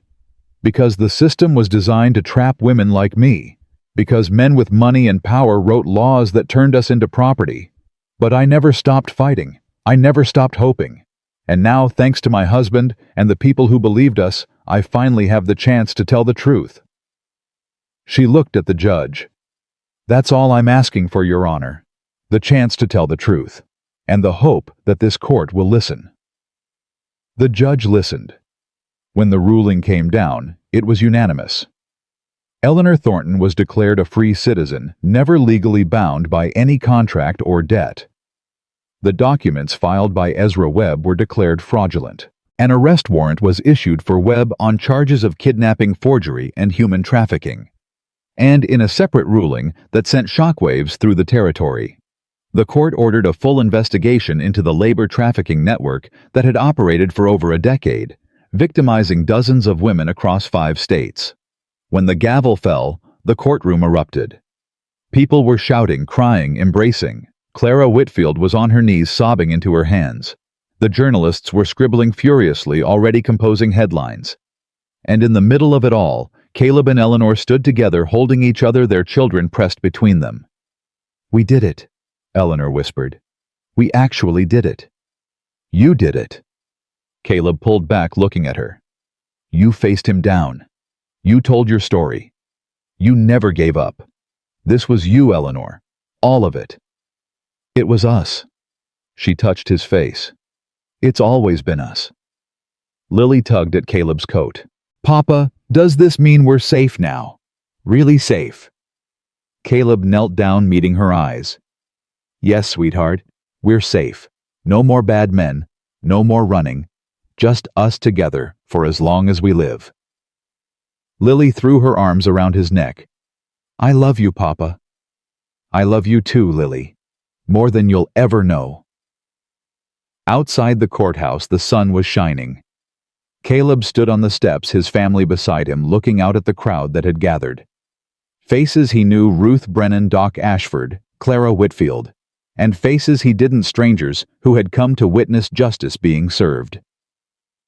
A journalist approached, notebook in hand. "Mr. Thornton, the court has just issued a ruling that could change the lives of hundreds of women across the territory. What do you have to say?" Caleb looked at Eleanor, at Lily, at Henry sleeping peacefully in his mother's arms. "I say this was never about one family," he said slowly. "It was about all of them. Every woman who was taken, every child who was born in captivity, every person who was told they had no rights, no recourse, no hope." He paused. "Today the law told them they were wrong, Today the law said that money and power don't get to win just because they always have. And I hope—" his voice caught. "I hope that's a lesson this territory never forgets." Eleanor squeezed his hand. "Let's go home," she said softly. Caleb nodded. They walked down the courthouse steps together into the sunlight, into the future they'd fought so hard to claim. And for the first time in 7 years, Caleb Thornton believed that maybe, just maybe, justice was real after all. Spring came early that year. The snow melted fast, running down the mountain in silver streams that fed the valley below.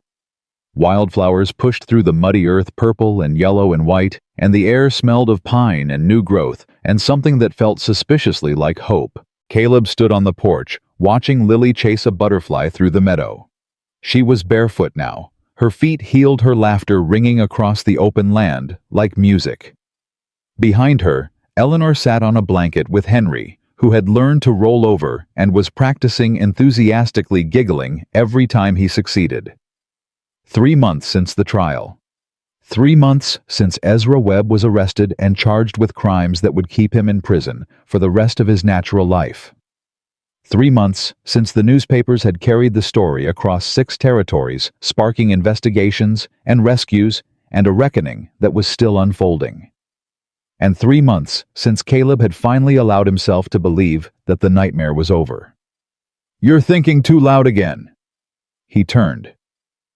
Doc Ashford was walking up the path from the barn, his medical bag in one hand, a bottle of whiskey in the other. "Brought you something," the old doctor said, holding up the bottle. "Figured we earned a celebration." "Bit early in the day for drinking, isn't it?" "Caleb, I'm 63 years old. At my age, every hour is a good hour for drinking." Ashford settled into the rocking chair beside him. "Besides, I got news. Thought you'd want to hear it. Good news or bad news?" "Good. Very good." Ashford uncorked the bottle, took a sip, and handed it over. "They found her." Caleb froze. "Found who?" "Catherine Whitfield, Clara's sister. She's alive." The bottle nearly slipped from Caleb's fingers. "What?" "She was being held at a ranch in Oregon, part of the network that Webb's brother set up years ago. When the federal investigators started digging, they found records, shipping manifests, really of women being moved between properties. Catherine was on one of those lists." Ashford's voice softened. "She's in bad shape, Caleb. Years of— well, you can imagine. But she's alive, and she's free. Clara left for Oregon 2 days ago to bring her home." Caleb sat down heavily in the other rocking chair. His hands were shaking. "After 6 years," he said quietly. "Clara never gave up, never stopped looking." "No, she didn't." Ashford took another sip. "There's a lesson in that, I think. About hope. About what happens when you refuse to let the darkness win." Caleb looked out at the meadow, at Lily catching her butterfly and holding it gently in cupped hands, at Eleanor lifting Henry into the air and making him laugh. "Yeah," he said. "I think I know what you mean." They sat in comfortable silence for a while, passing the bottle back and forth. Then Ashford said, "There's something else. Something I need to ask you." "Go ahead."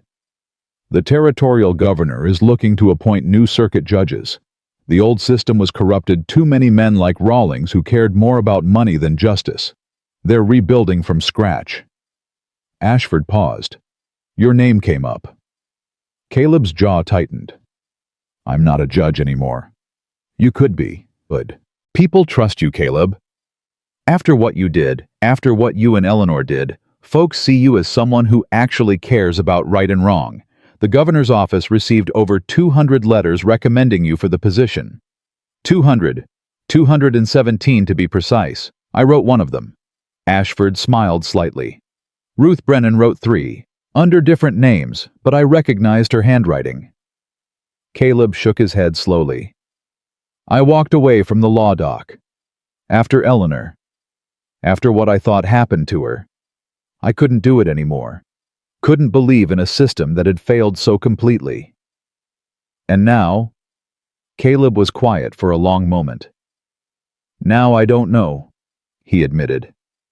Part of me thinks the system is broken beyond repair, that men like Webb will always find ways to twist the law to their advantage. And the other part. He looked at his family, at everything he'd almost lost, and somehow miraculously found again.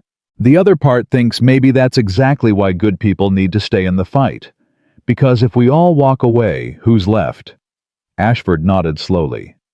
That sounds like a man who's already made up his mind. Does it? It does to me. The old doctor stood up, stretching his back with a groan. Think about it, Caleb. That's all I'm asking. The territory needs men like you. Men who remember what justice is supposed to mean. He tipped his hat and walked back toward the barn, leaving Caleb alone with his thoughts. That evening, after Lily was asleep and Henry was fed and settled, Caleb and Eleanor sat together by the fire. It had become their ritual this quiet time after the children were down, when they could talk about things that mattered. Sometimes they discussed the future. Sometimes they revisited the past.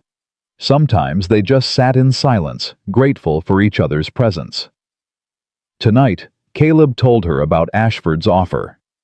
Eleanor listened without interrupting. When he finished, she was quiet for a long moment, her eyes on the flames. "What do you want to do?" she asked finally. "I don't know. That's why I'm asking you." "Caleb." She turned to face him. "This isn't my decision to make." "Yes, it is. Everything I do affects this family. If I go back to being a judge, I'll be gone for weeks at a time, traveling between towns, hearing cases, making enemies of powerful people." He took her hand. "After everything we've been through, I won't do that unless you're with me. Completely." Eleanor studied his face. Her thumb traced circles on the back of his hand.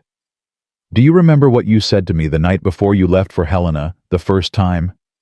"I said a lot of things that night." "You said the law had failed us, that justice was a lie, that fighting only brought pain to the people you loved." She paused. "Do you still believe that?" Caleb thought about it, really thought about it. "No," he said slowly. "I believed it then because I was broken, because I'd lost you, and I blamed myself, and I couldn't see any other explanation except that the whole system was rotten. And now I think I was wrong. Not about the system being flawed, it is, but about what that means. The law isn't perfect because people aren't perfect. It can be twisted, corrupted, used as a weapon. But it can also be fixed, strengthened, made to serve the people it was designed to protect." He looked at her. "Webb used the law to hurt you, to hurt dozens of women. And for years he got away with it because the men who were supposed to enforce justice were either blind or bought.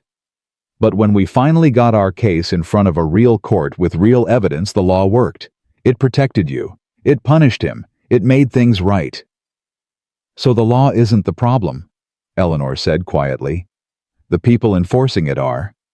"Exactly. And if good people keep walking away, if everyone who cares about justice throws up their hands and says it's too broken to fix, then the Webbs of the world win by default." Eleanor was quiet for a long moment. Then she smiled. "You sound like a judge," she said. "Is that a bad thing?" "No." She leaned forward and kissed him softly. "It's the best thing. It's the man I married. The man I always knew you were, even when you'd forgotten it yourself." "So you think I should accept?" "I think you should do whatever your conscience tells you. But if you're asking for my blessing?" She took his face in her hands. "You have it, completely. Whatever you decide, I'll be beside you. Always." Caleb pulled her into his arms and held her close. "I love you," he whispered into her hair. "More than I could ever say." "I know." She nestled against his chest. "I've always known." The next morning, Caleb rode to Cedar Hollow and sent a wire to the territorial governor's office. He accepted the appointment. The news spread quickly. Within a week, people were stopping by the cabin to congratulate him. Neighbors, He barely knew strangers who'd read about the trial families who'd been touched by the investigation that followed. They brought food gifts, good wishes. Some brought stories of their own sisters and daughters, and wives who had disappeared into the same shadow system that had claimed Eleanor. Caleb listened to every one. He wrote down names, dates, details. He promised to investigate, to follow up, to keep fighting until every woman who could be found was found, and every man responsible was held accountable. It was overwhelming, exhausting, and exactly what he was meant to do. One afternoon, Ruth Brennan appeared at the cabin with a basket of fresh bread and a look of determination on her face. "I need to talk to you," she said, bypassing Caleb entirely and walking straight to Eleanor. The two women sat on the porch while Caleb kept Lily occupied in the barn. "I was wrong about you," Ruth said bluntly. "When you first came here, I didn't know what to think. Strange woman, strange circumstances, and the whole town buzzing with Webb's lies." She shook her head. "I should have trusted my instincts, should have seen what was right in front of me." Eleanor's voice was gentle. "You helped us, Ruth. You warned Caleb about Webb's men. You gave him Clara's name. Without you, without me, you still would have found a way. You're the strongest woman I've ever met, Eleanor Thornton. And I'm not just saying that because your husband's a judge now." Ruth's expression softened. "I'm saying it because I watched you stand up to a monster and win. Because I've seen the way you love those children. Because even after everything that was done to you, you still have kindness in your heart." She reached out and took Eleanor's hand. "I want you to know that you have a place in this town. A real place. Not just as the judge's wife, but as yourself. And if anyone gives you trouble or looks at you sideways or whispers behind your back, they'll answer to me. You hear?" Eleanor blinked back tears. "I hear." "Good." Ruth stood up, brushing off her skirts. "Now, the town's planning a spring festival next month. We need someone to organize the children's games. I told them you'd do it." "You did?" "I did. Problem with that?" Eleanor laughed a real full laugh that rang across the yard. "No. No problem at all." "Good. I'll send you the details tomorrow." Ruth started down the porch steps, then stopped. "One more thing."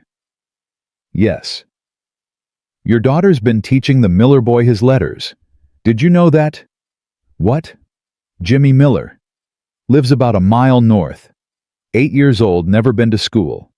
Lily's been meeting him by the creek every afternoon, showing him how to write his name in the dirt." Ruth smiled.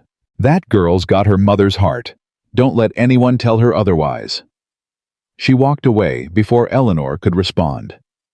That evening, Eleanor asked Lily about Jimmy Miller. "He's my friend," Lily said simply, not looking up from the picture she was drawing. "His papa doesn't let him go to school because they need him for chores, but he really wants to learn to read. So I'm teaching him." "That's very kind of you, sweetheart." "It's not kind." Lily finally looked up, her expression serious. "It's fair. I got to learn because you taught me. Jimmy should get to learn too. Everybody should." Eleanor's throat tightened. She pulled Lily into her arms. "You're right," she whispered. "Everybody should." That night she told Caleb about the conversation. "She's remarkable," Caleb said. 4 years old and already fighting for justice in her own way. "She gets it from you." "No." Caleb shook his head. "She gets it from you. You're the one who taught her that everyone deserves a chance. That nobody should be left behind just because of circumstances they can't control." Eleanor was quiet for a moment. "I want to start a school," she said suddenly. "What?" "A school. Here in Cedar Hollow. For children who can't afford the regular schooling or whose families need them for work during the day, evening lessons, weekend sessions, whatever it takes to give them the chance they deserve." Caleb stared at her. "You're serious?" "Completely." Her eyes were shining. "I was a teacher once, Caleb. Before everything. I loved it. I was good at it. And I've been thinking all those years I was held captive, I kept wondering what I would do if I ever got free, what my purpose would be, what mark I could leave on the world. She took his hand. This is it. This is what I'm meant to do. I can't undo what happened to me, but I can help make sure that other children like Lily, like Jimmy, like all the ones who never got a chance, I can help make sure they have the tools to build better lives. Caleb looked at her, at the fire in her eyes, at the strength that had carried her through 5 years of captivity and never once broken. Then do it, he said. I'll help however I can, money, materials, whatever you need, but this is your vision, Eleanor, your dream, and I'll be damned if anything stops you from making it real. She threw her arms around him. I love you, she said fiercely. I love you so much it scares me sometimes. Good. He held her tight. That makes 2 of us. The school opened 3 months later. It wasn't much at first, just a corner of the church basement, borrowed chairs, a chalkboard Caleb built with his own hands. But Eleanor filled it with warmth and patience and the unshakable belief that every child who walked through the door could become something extraordinary. They came slowly at first. Jimmy Miller. 2 girls from the lumber camp whose father worked 16-hour days. A boy with a clubfoot who'd been told he was too slow to learn. A girl who didn't speak English and had been hiding in the shadows of the town for months. Eleanor taught them all. She taught them letters and numbers. She taught them history and geography. She taught them that their circumstances did not define their worth. That poverty was not a sentence, that every human being had a spark inside them that deserved to be kindled. And slowly, the town began to change. Parents who'd been skeptical started dropping by, curious about what their children were learning. Shopkeepers who'd never spoken to Eleanor before began nodding to her on the street. The women's sewing circle invited her to join. The church asked her to help with the Sunday school. The whispers faded. The stares stopped. And in their place grew something that looked a lot like respect. You've done something remarkable, Caleb told her one evening, watching her grade papers by lamplight. This town wasn't ready for you, but you made them ready. I didn't do anything, Eleanor said, not looking up. I just showed up, kept showing up. Eventually people see who you really are. Is that your secret? Just keep showing up. It's not a secret. She finally looked at him, smiling. It's just stubbornness. I learned it from my husband. On a clear morning in late summer, exactly 1 year after Caleb had bought Eleanor at the Blackwater auction, the Thornton family gathered on the ridge above their cabin. Caleb had insisted on it. He wanted to mark the day, not as an anniversary of suffering, but as a celebration of survival, of everything they'd overcome, of everything they'd become. They walked up the trail together, Caleb carrying Henry, who was crawling now and getting into everything. Eleanor holding Lily's hand. Doc Ashford trailing behind, complaining about his knees, but refusing to be left behind. At the top of the ridge they stopped. The valley spread out below them, green and gold in the summer light. The cabin sat nestled among the trees, smoke rising from the chimney. In the distance, they could see Cedar Hollow, the church steeple catching the sun. It's beautiful, Lily whispered. I never knew the world had so much pretty in it. It does, Eleanor said, pulling her close. Sometimes you just have to climb high enough to see it. Caleb set Henry down on a blanket and stood beside his wife, looking out at everything they'd built. 1 year ago, he said quietly, I was a ghost, living in that cabin, talking to shadows, waiting to die. I'd given up on everything, hope, justice, love. I thought my life was over. He turned to Eleanor, and then a little girl walked up to me in the snow and asked me to buy her family, and everything changed. Eleanor's eyes glistened. Caleb, let me finish. He took her hands. I spent 7 years grieving you, 7 years believing I'd failed you, 7 years punishing myself for something that wasn't my fault. And all that time you were fighting, surviving, keeping our daughter alive, holding on to hope when you had every reason to let it go. His voice broke. I didn't save you, Eleanor. You saved me. You and Lily and Henry, you gave me back my life. You gave me something worth fighting for, something worth living for." He reached into his pocket and pulled out the ring, his mother's ring, the one he'd given her months ago, the night they'd first talked about rebuilding their marriage. "I know we're already married, legally, officially, in every way that matters, but I want to do this right. I want to stand in front of our family and our friends, and the God I stopped believing in and started believing in again, and I want to make you a promise." He got down on one knee. "Eleanor Margaret Thornton, will you marry me again, in front of everyone? So the whole world knows that this family was built on love, and nothing will ever tear it apart." Eleanor was crying now, laughing and crying at the same time. "Yes," she said. "Yes, you stubborn, wonderful, impossible man. Yes, I'll marry you, again, as many times as you want." Caleb stood and pulled her into his arms. Lily squeezed between them, demanding to be included. Henry gurgled happily on his blanket. Doc Ashford wiped his eyes and pretended it was allergies. And on that ridge in the summer sunshine, surrounded by everything they'd almost lost and somehow found again, the Thornton family held each other close. The wedding was held a month later, not in a church. Eleanor said she'd spent too many years feeling judged by people in pews. Instead, they gathered on the same ridge where Caleb had proposed, with wildflowers scattered across the grass and the valley spread out below like a blessing. Half the town came. Ruth Brennan stood in the front row crying openly and not caring who saw. Clara Whitfield was there too, her sister Catherine beside her, frail and quiet, but alive. Doc Ashford served as best man despite his protests that he was too old for such nonsense. Lily was the flower girl scattering petals with aggressive enthusiasm. Henry was the ring bearer, though he mostly just chewed on the ribbon they'd tied to his wrist. And at the center of it all stood Caleb and Eleanor, holding hands, looking at each other like they were the only two people in the world.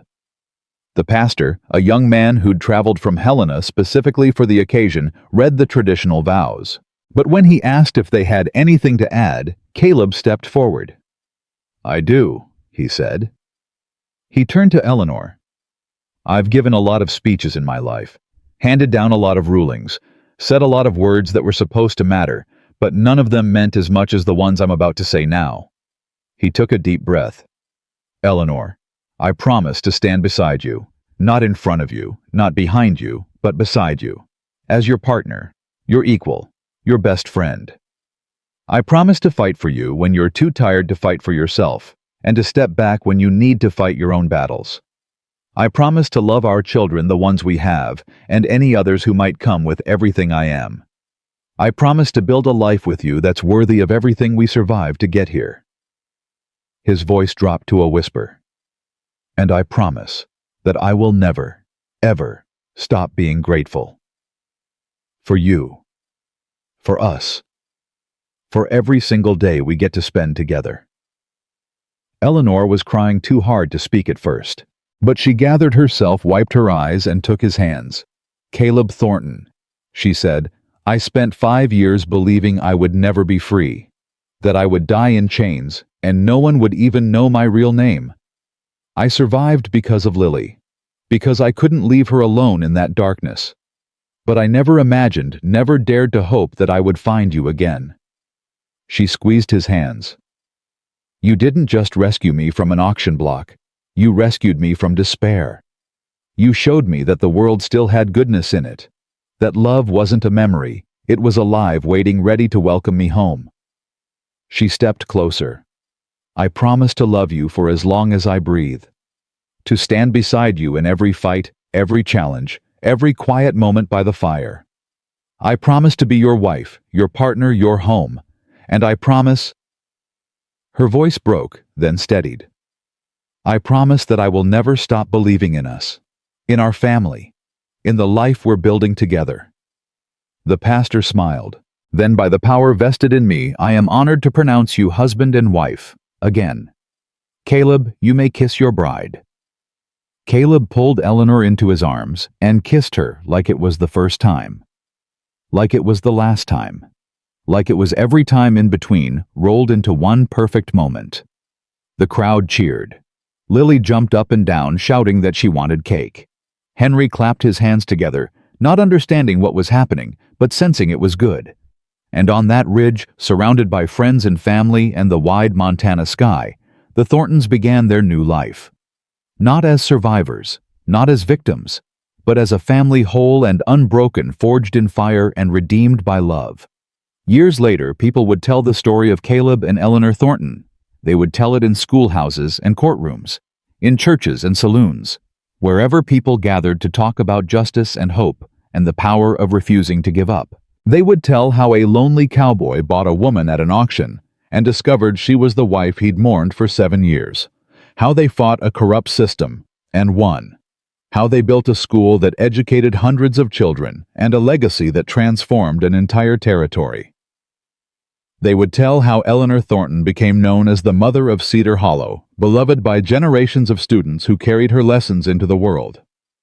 How Caleb Thornton served as circuit judge for 23 years, earning a reputation as the fairest and most incorruptible lawman in the West. They would tell how Lily grew up to become a doctor, one of the first women to practice medicine in Montana. How Henry became a lawyer who spent his career defending the defenseless. How the Thornton name became synonymous with justice, compassion, and unwavering love. But most of all, they would tell this, that on a cold winter day in 1882, a little girl with bare feet and a baby in her arms walked up to a stranger and asked him to save her family. And he did. Not because he was a hero, not because he was special, but because he chose to see her, to hear her, to believe that her life mattered.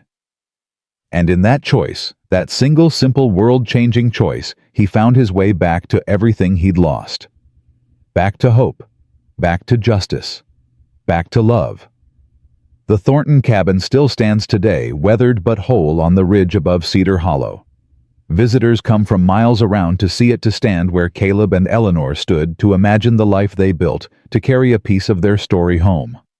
And if you listen closely, they say you can still hear them. Lily's laughter ringing across the meadow. Henry's first words babbled into his mother's ear. Eleanor's voice teaching children who had been told they would never learn. Caleb's steady presence, a promise kept, a love that never died. They are gone now, all of them. But what they built remains. A legacy of courage, a testament to hope, a reminder that even in the darkest winter, spring always comes. And love, true love, the kind that survives fire and separation and 7 years of silence, love always finds its way home.